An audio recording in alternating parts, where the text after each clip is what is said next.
Very good evening with the CBC Sports News. I'm Damien Best. Barbados and Guyana played to a draw last night as the 2015 Barbados Football Association season kicked off with international friendly action. CBC Shane Jones reports. Loads of excitement and anticipation in the build-up to this one. Brilliant lighting at the National Stadium and good support for both Barbados and Guyana as the BFA opened its 2015 season. From very early on, a good crowd was on hand to see just who would come out on top.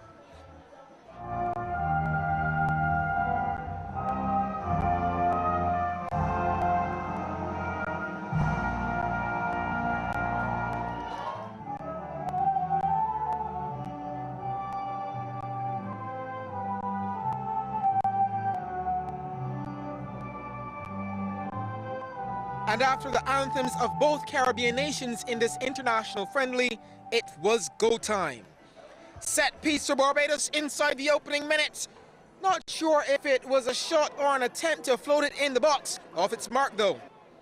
Yet another opportunity for the Bajans from a dead ball situation flicked on, and the shot just kept out of the near post by the goalie. But the Guyanese struck against the run of play. Beautiful bit of skill from Sheldon Holder. Didn't even have to look up. He knew where he wanted to put it. The Guyanese fans in the National Stadium elated as they led 1-0 in the 11th minute. The Guyanese now with an opportunity to double their lead. Brilliant through ball splitting the defenders, but the goalie Dario Weir makes himself big. Fantastic stuff. Well, could Barbados equalize from a free kick? That's a waste, really. Well, it was more heartbreak for the Bajans. Emery Welchman's strike from outside of the box somehow found its way into the back of the net. Guyana with a 2-goal cushion. But 3 minutes after that, the Bajans pulled one back. Are you kidding me? Super strike from long range. Joe Moore Harris makes it 2-1. Game on, folks. And 1 minute later, Mario Hart collects witchcraft in the box from the skipper and scores magisterial, turned the entire game on its head, and that's how it ended. Barbados 2, Guyana 2. Shane Jones, CBC Sports. Thanks, Shane. Well, that game, of course, is part and parcel of the Barbados Football Association season opener at the National Stadium. And during the evening, Pylands Arantes Lawrence was awarded the most outstanding player and most outstanding forward for the year 2014 in the Premier League. Omari Eastman of Weymouth, Wales was the most outstanding goalkeeper, while teammate Carl Joseph was awarded the best midfielder. Paul Strawn of Britain's Hill was the best defender. And in his address, BFA President Randy Harris expressed delight at the progress Barbados football has made. In 2014, we competed in the senior women's, men's under 17, men's under 20 in the FIFA World Cup preliminaries, and the CFU senior men's and CONCACAF girls under 15 tournaments. Although these events are usually a costly exercise for the FA, we still recognize that it has become necessary to expose our players of all ages to higher standards of regional competition if there's to be any kind of improvement, or the kind of improvement that we all yearn to see. Well, Harris also highlighted the improvements at the Wildy AstroTurf facility.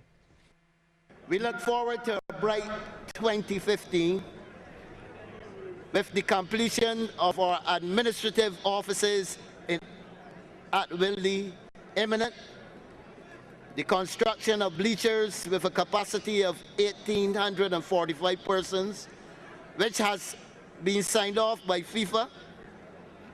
We look forward to the installation of floodlights in order to make the venue our pride and joy as our main venue for local football. Well, the Assassins and the Wolfpack are the ladies and men's champions, respectively, in the Barbados Volleyball Association All-Star Series. Playing at the Wildy Gym last night, the Wolfpack lost their final matchup against the Kings, but secured the series 2-1. On the ladies' side, with all to play for, Hammer Time proved no match for Assassins, who completed the 2-1 series win. The ladies' final all to play for Assassins in Blue up against Hammer Time. Shari Matthews free in her arms, pinpoint. Julie Lewis returning the favor, got all of that. Matthews floored. The Assassins, though, had plenty options in their camp. Talia Lane off the blocks and into space. They take the first set, 25-14. The second, as they switch sides, Matthews again peppering the backcourt. Hammer Time did make it more interesting in the second. Lewis earning the point. But the Assassins were aiming for complete domination. I don't have to tell you who that was, just to say it was brutal. Assassins would go on to complete victory in the 2 best-of-3 encounter, 25-14, 25-22. Congratulations to the ladies' champs. On to the men's matchup. Kings in Blue up against the Wolfpack. Free ball offered up to the Kings and dinner is served. Thank you so much. Well, if you thought that was spicy, Fabian Cox went into the bag of goodies. The defender was merely in the way. Alain London now taking matters into his own hands. Don't wink, don't blink. That's a kill. However, the Kings never back down from the assignment. One-on-one at the net. Kings rule. They would indeed seal the first set, 25-21. The double block. And a word of advice. Don't ever step to me. The second now, Wolfpack needing to get back on level terms. The defense rising to the occasion. But can they be consistent? Amoniki Wood elevating and finishing. Set and match point now. Sean Simpson with the error. Too long. The Kings brush aside the Wolfpack in 2 straight. 25-21. 25-21. A good consolation victory. Well, Alma Paris swept both the junior and senior categories in the Barbados Special Olympics football tournament at Blenheim. The Learning Centre finished second and Anne Hill third. Johnny Blackman of the Learning Centre was the senior MVP with 6 goals. Meanwhile, in the junior section, which was also won by Alma Paris, Erdiston placed second ahead of Charles F. Brome and Ellerton.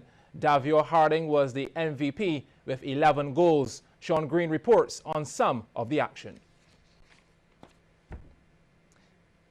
Well, that's where we put a wrap on sports. Unfortunately, we don't have that extra for you. Coming up next, the business report.